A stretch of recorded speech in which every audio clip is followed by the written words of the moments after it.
बिस्मिल्लाहिर्रहमानिर्रहीम। अस्सलाम वालेकुम। मैं हूं आपका होस्ट अकरम सुफियान। आप देख रहे हैं द रियल ट्रुथ। पाकिस्तान में नेशनल बैंक की वेबसाइट को हैक कर लिया गया है। इससे पहले एचबीएल की डिजिटल जो ऐप है उसको हैक किया गया था। जैसे ही ये नेशनल बैंक की वेबसाइट को हैक किया गया है तो कुछ हल्के ये कह रहे हैं कि जितनी भी गवर्नमेंट सर्वेंट की सैलरी है और उसके साथ ही जो इनकी पेंशन है इसको डिले कर दिया जाएगा। अपोजिशन जो है टीपीएल के मामले में अभी उनका रवैया बहुत अच्छा रहा है। वो गवर्नमेंट के साथ बहुत कोऑपरेटिव है। कल शहबाज शरीफ साहब ने ट्वीट की थी, आज साद रफीक साहब ने ट्वीट की और उन्होंने कहा है कि टीपीएल को गवर्नमेंट के साथ मुज़ाकरात करने चाहिए और ये बहुत ही अच्छी बात है। पाकिस्तान में एक डिप्टी कमिश्नर ने आसफ अली के अब्बू को अपने ऑफिस में बुलाया कि भाई आसफ अली ने अच्छा परफॉर्म किया है तो हम इससे मिलते हैं। इन्होंने घर बुला के उनको घर बुलाए उनके ऑफिस को बुला के बाद में बोला कि मैं आज बिजी हूँ, आप वापस चले जाओ, फिर इंशाल्लाह बात होगी। यार अजीब लोग हैं आप किस आप अवधि को गलत यूज करते हैं, क्यों लोगों को ऐसे बुलाते हैं? शर्म नहीं आती आप लोगों को? चलें छोड़ें, आगे निकलते हैं। इसके बाद हम बात करते हैं मुल्ला हैबतुल्लाह की, जो कि अफगानिस्तान के अमीरुल मोमिनीन हैं। अमीरुल मोमिनीन जो है ये कभी भी पहले आम मीडिया में या सामने नहीं आया जब से अफगानिस्तान में तालिबान ने टेक ओवर किया है। इन्होंने कल जो था वो खिताब किया जुमे को मस्जिद में, जिसके बाद ये मंजर आम पर आ गए हैं।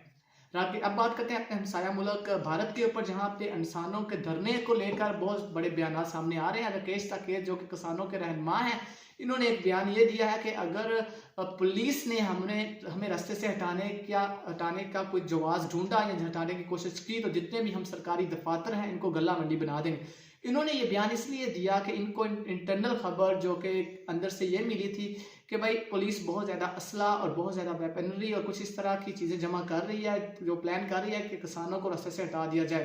साथ में किसानों के मरने की तादाद जो है वो शुरू से लेकर जब से ये लॉ पास हुआ है किसानों के खिलाफ अब तक 124 हो चुकी है। चलें उसके बाद हम बात करते हैं सऊदी अरब की और लबनान की। सऊदी अरब ने अपना सफीर लबनान से वापस बुला लिया और साथ ही लबनान को अपना सफीर निकालने का कहा है। साथ में कुवैत ने भी ऐसा ही किया है।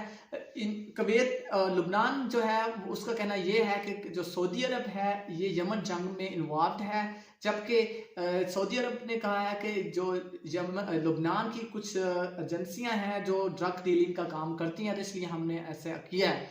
यमन जंग में तो आपको याद होगा कि इससे पहले जो मोहम्मद बिन सलमान आए थे तो इन्होंने अमेरिका को ये कहा था कि यमन जंग तो मैं 2 माह में जीत लूंगा, और बाकी चीज़ें आपका सारी सामने ही हैं।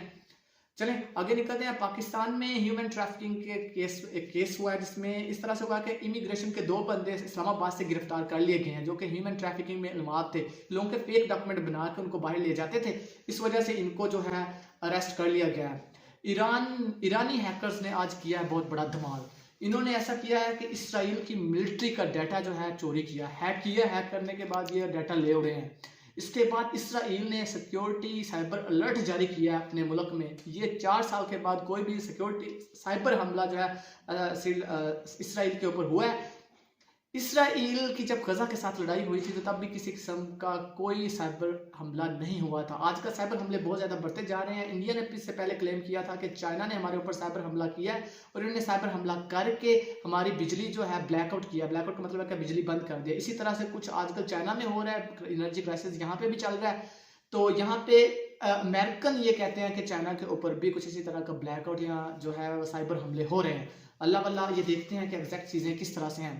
तरीपुरा मुस्लिम जो है एक मस्जिद के इमाम वो सीधा गए हैं हाई कोर्ट में उन्होंने जाके पिटीशन दर्ज की है। उस पिटीशन में उन्होंने कहा है कि मुसलमानों को जब वो नमाज पढ़ते हैं तो उनके बाहर क्यों का हिंदू जो है वो जय श्री राम का नारा लगाते हैं, इनको नमाज क्यों नहीं पढ़ने दी जाती है। उसके ऊपर जो वहाँ के चीफ जस्टिस हैं उन्होंने बीजेपी गवर्नमेंट से जवाब मांगा है। उन्होंने कहा कि हमें 10 नवंबर से पहले इसका जवाब दें। ये दूसरा ऐसा केस है बीजेपी को इसमें यानी कि आना पड़ रहा है। इससे पहले वो फैगिस केस में इनको आना पड़ा था अदालत में। जो अदर केसेस हैं उनमें हुकूमत को अक्सर नहीं आना पड़ता, सिंपल वो गवर्नर को बुलाते हैं।